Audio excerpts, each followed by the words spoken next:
Hello and welcome. My name is Jimmy and this is the Mazda CX-70, a plug-in hybrid version of the CX-70.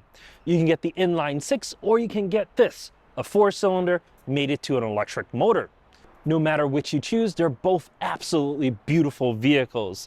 This in the melting copper, I love the So Red, don't get me wrong, but this is also really nice. Let me tell you everything you need to know about it, starting with some of the exterior features. The front end, distinctively Mazda. You got the corporate grille, and check out those flashing lights. Flash on, slow fade off. Love them. Absolutely beautiful.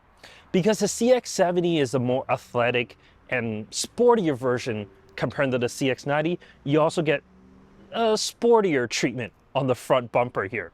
On the side, we get 21-inch wheels that fit the vehicle quite well because it is a large vehicle. You got the plug-in hybrid badging on the side here rather than the inline 6.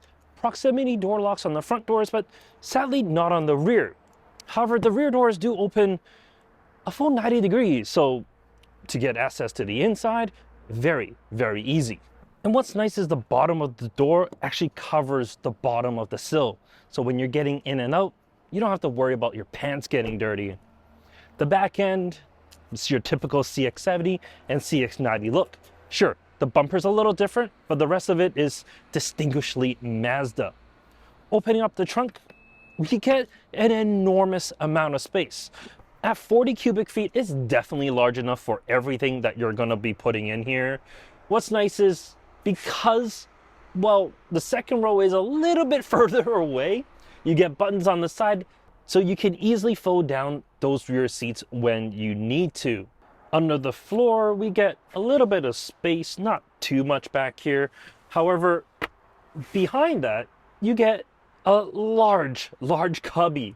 It's definitely a little bit further than you may like, but I mean, to throw emergency things like a blanket, some rations, things that you think that you may need in case of an emergency, it's actually a really good spot for it.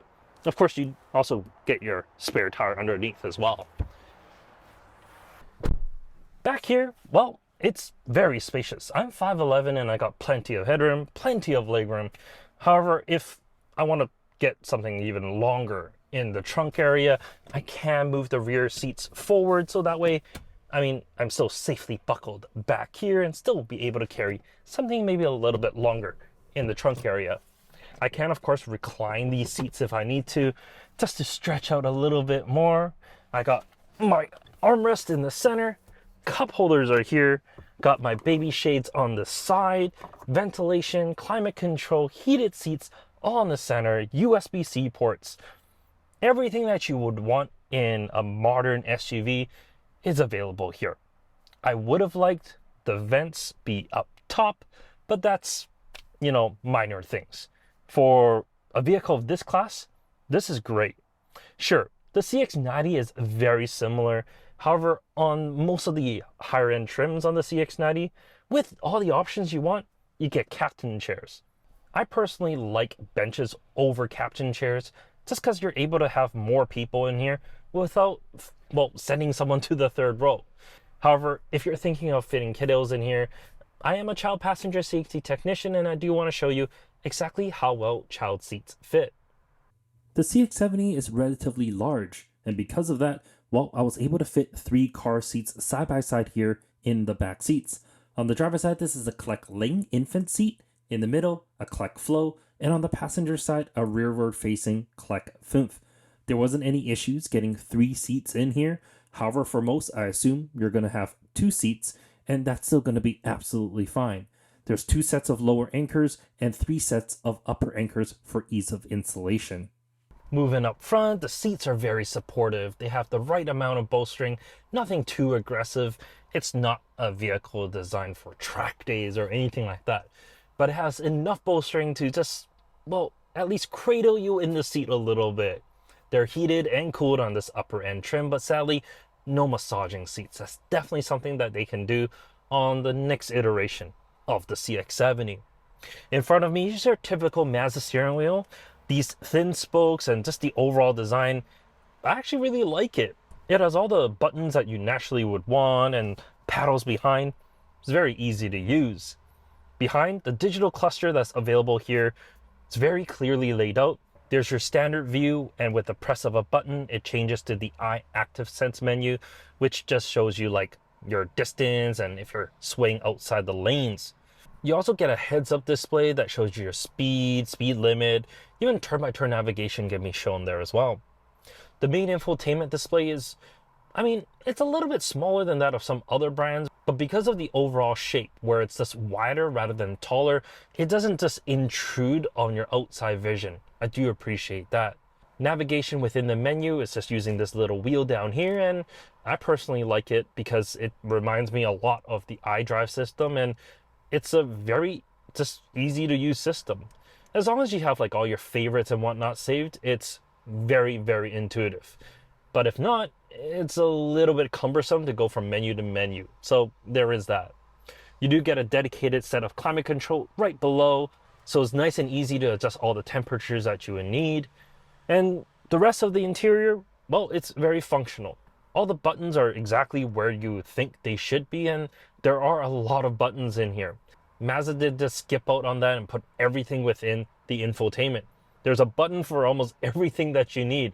So it's very easy for anyone to just jump in here and drive. And that's exactly what the CX-70 is designed for. Because powering this, well, like I said, it's a plug-in hybrid. It's a 2.5-liter 4-cylinder. With 87, which most people are going to put in, you get 309 horsepower combined and 369 pound-feet. If you put premium fuel, it does bump it to 323 horsepower, but let's be honest, most people are just going to be sticking with 87 in here. Mated to that is an 8-speed automatic and all-wheel drive. When you're on the road with the CX-70, you realize that in standard EV mode, it's fine. Sure, it's a little bit clunky between that, well, gear shifts and whatnot, and that's just because the motor is sandwiched between the engine and transmission. So that's normal. However, when you put this into sport mode, you engage a little bit of fun because Mazda's a different type of car company. They want you to have fun in their vehicles. And in this, you definitely do. You can throw it into a corner and you realize just how good the chassis tuning of this vehicle is.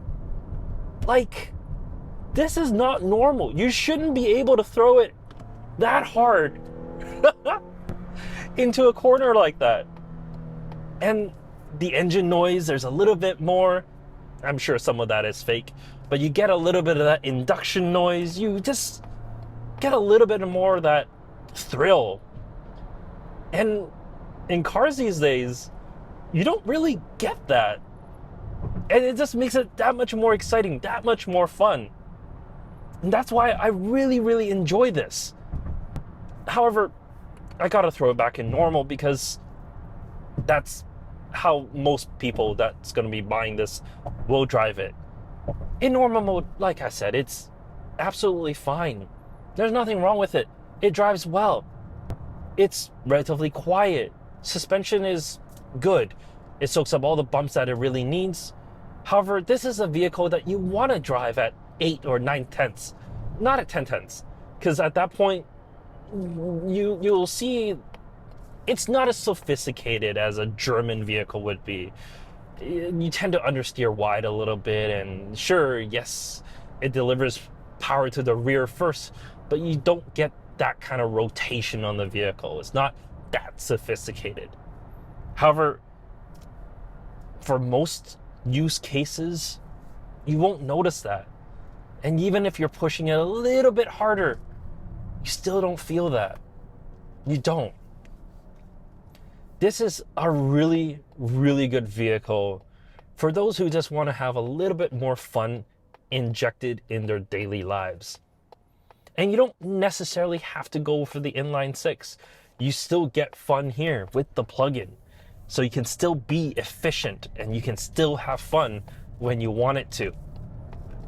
And it's not like it's a slouch, because you put that foot down, it's decently quick.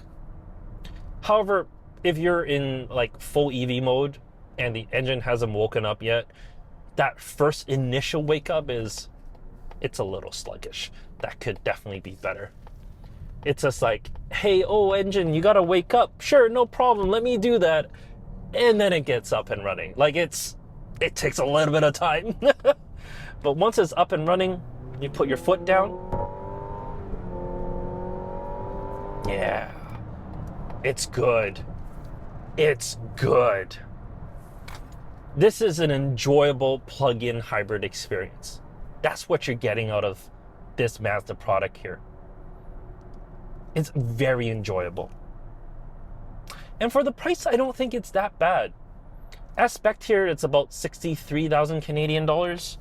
You can get into one for under 60 if you get the base trim. I believe that's GSL for the plug-in hybrid. If I'm wrong, I'll put text up on my face. But for the cost, I don't think it's too bad. It's a good compromise too. And in some areas you can get, well, rebates and whatnot, making it even more attractive. And just the overall vehicle that you're getting here, the looks, the interior, just how everything feels, how it drives. This is an excellent product if you're the type of person that likes to drive a vehicle and drive it not hard, not aggressively, but like you want to explore closer to the limits. You want to use all of the lane. You want to use all of that power. Then the CX-70 is definitely something that you should consider. In any case, let me know what your thoughts are on the CX-70 in the comment section down below. Or is the CX-90 the one to choose? I personally think, I'm a family of three. The 70 just makes a whole lot more sense. I don't need the 90. I don't need that third row. I'd rather have this slightly different front bumper and rear bumper treatment, make it look a little bit more special. And that's really it. Thank you so much for watching. Take care.